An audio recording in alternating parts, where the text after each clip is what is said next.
que de l'info, c'est la revue de presque de Nicolas Canteloup.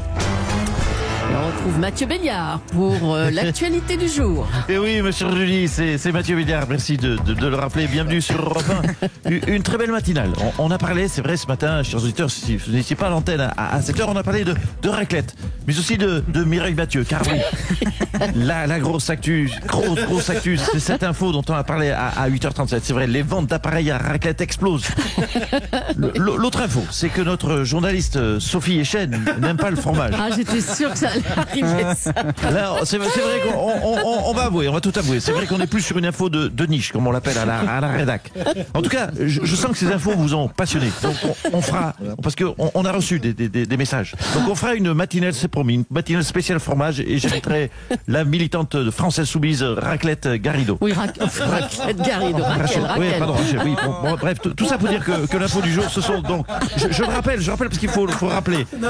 Ce sont les ventes d'appareils à raclette qui explosent pendant le confinement, et ça c'est important, c'est pendant le confinement, et ça c'est vrai que c'est peut-être pas la chose la plus maligne qui soit, puisque on le sait, le Covid est une maladie qui touche principalement les gens en surpoids, et nous Français, qu'est-ce qu'on trouve de mieux? C'est s'empiffrer de fromage fondu. Bref, on n'est pas, c'est peut-être pas la meilleure idée, mais c'est vrai que faut dire aussi que c'est bon la raclette. Ah, c'est sûr, merci Mathieu. C'est donc une date anniversaire aujourd'hui, hein, bien sûr, l'armistice du 11 novembre, la fin de la Grande Guerre. On va en parler avec quelqu'un qui n'était pas né en 1918, mais pas loin. On est en ligne avec Valéry Giscard d'Estaing. Bonjour, Monsieur le Président. Denise Fabre. Vous m'entendez, cher Denise? Mais c'est pas Denise Fabre, elle est plus là, Denise. Denise est morte. Non, je veux dire, elle est plus... Non, elle va très bien. Monsieur Giscard d'Estaing, je voulais parler de cette date anniversaire du 11 novembre avec vous. Anniversaire avec moi. Oui, je veux bien fêter mon anniversaire avec vous, c'est très gentil, chère Denise, mais il y a méprise. Moi, je suis du 2 février 1926, pas du 11 novembre 1918. Oui, mais... Faut corriger vos fiches, bel enfant. Mais c'est pas grave. Allez. Un petit mot du général de Gaulle. Vous avez été ministre du général. C'était qui comme président, le général? Oui, tout à fait, j'étais ministre du général. J'étais qui comme président du général? Alors, il était comment? Vous voyez Hollande? Oui. Mais ça n'a rien à voir. Tiens, par contre, est-ce que vous voyez Sarkozy? Ben oui. Voilà. Bon, mais ça n'a rien à voir non plus. Bon, écoutez, on va pas tous les faire. Hein. Merci, Président. On va accueillir Nadine Morano maintenant. Et Macron, rien à voir non plus. Oui, merci beaucoup. Merci. Dès qu'on parle du général... rien à voir non plus. Dès qu'on parle du général, on l'interroge, ou plutôt elle prend la parole. Bonjour Nadine Morano. Bonjour. Alors c'est quoi pour vous? C'est qui, je devrais dire, le général de Gaulle? Le général, c'était autre chose. Le général, c'était le courage, c'était l'élégance, la culture. Il traînait pas en slop le dimanche devant la téloche, le général. Hein, il était toujours nickel avec Yvonne. Hein, et puis il en avait dans le falzar, c'était Charlie les grosses baloches, voilà. Mais il faut dire les choses, les gens comprennent. C'est donc cette élégance à la française dont on vous sent l'héritière à travers ces mots. L'élégance à la française, Voilà, c'était ça. tout Charlie. Malheureusement, ces commémorations et ce 50e anniversaire de sa mort, qui devait être grandiose, ne le sont pas à cause du confinement. Mais pas à cause du confinement, mais pas du confinement, cocotte, à cause des Chinois, faut dire les choses.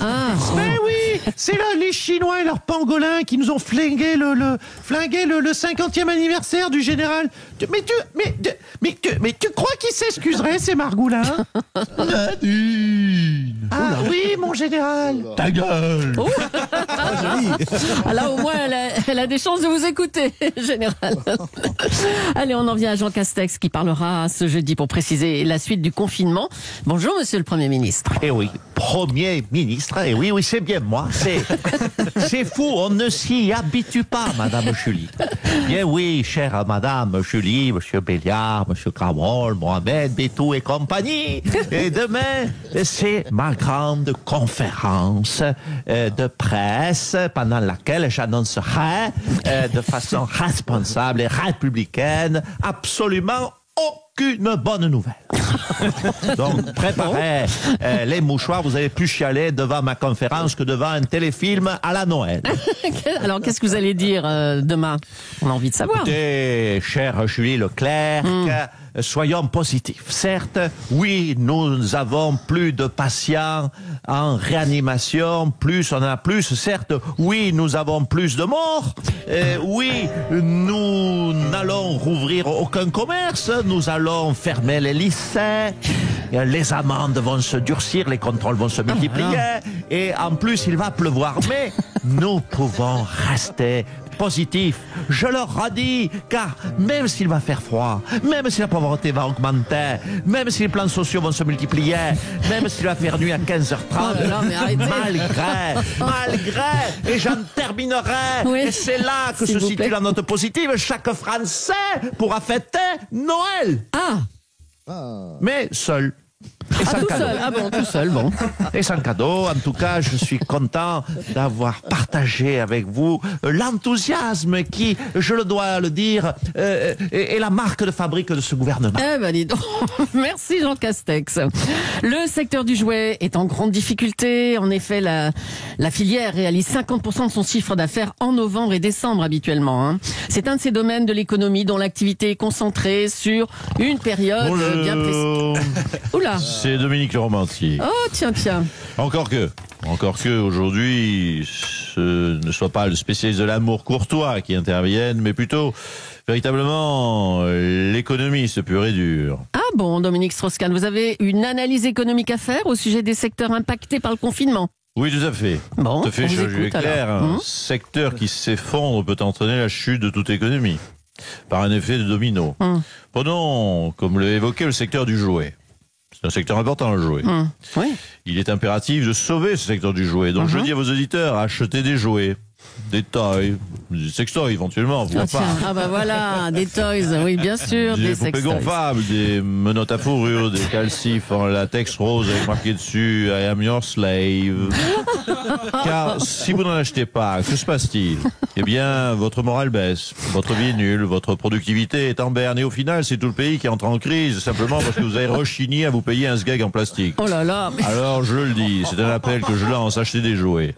acheter des jouets, bon. Alors ça, je sais pas, ça c'est une analyse économique super intéressante. Ah, Nicolas Barré, notre spécialiste économique. Ben, ça promet tout ça. Hein. Bah, écoutez, Julie, j'ai toujours hésité à me payer une poupée gonflable à l'effigie d'Angela Merkel.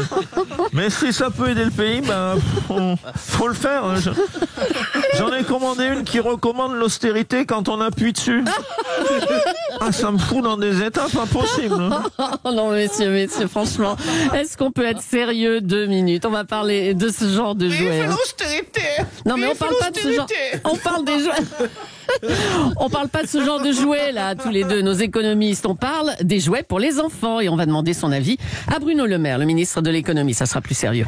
Oui, bonjour Madame Julie, Monsieur Béliard, bonjour à tous vos aimables sous-fifres. Tenez, Monsieur Béliard, je vous ai amené le... Regardez. Quoi? C'est quoi ça? Le garage Playmobil. Tenez, Mme Julie, vous inventez une Barbie Toi Mastar. Bah écoutez, il faut bien écouler les stocks. Hein. Écoutez, sur le jouet, sur ce débat du jouet, il n'y a pas de débat. La filière va mourir si on ne fait rien. Et là, j'en appelle à la responsabilité des premiers concernés. Ah, les marchands de jouets? Non, j'en appelle aux enfants. Ah. Les enfants. Approchez-vous, les enfants. Approchez-vous du poste de radio. J'ai quelque chose à vous dire. Oh là là. Bonjour les enfants, je suis le lutin Bruno. Je travaille à l'usine de jouets du Père Noël. Et oui, et cette année, nous avons trop de stock.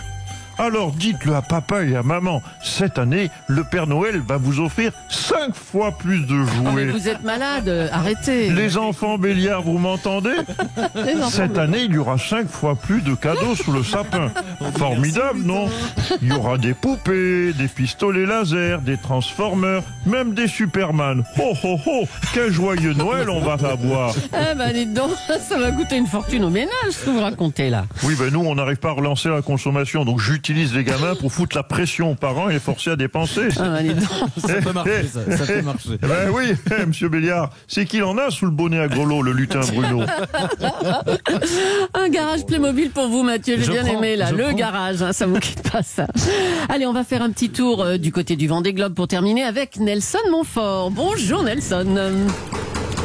Nelson? Oui, bonjour, bonjour mademoiselle, madame. Vous êtes l'épouse de François Gabard. Votre mari est donc parti en mer pour 70 jours. Ma question est simple, est-ce que la solitude ne vous pèse pas trop, ce grand lit froid? Si éventuellement vous avez besoin d'en discuter avec un professionnel du sport, je peux... Ah, mais Nelson, vous êtes à l'antenne, là, on vous entend, mais qu'est-ce que vous faites encore sur le port? Les marins sont au large, en pleine mer. Alors... Oui, pardon, justement, justement, je voulais en profiter pour aller donc à la rencontre de la femme d'un marin. Le marin est rude, mais la femme de marin, je dois dire, est aussi rude également. Je repasserai dans 10 jours. Bon, bah, repassez à ce moment-là, effectivement.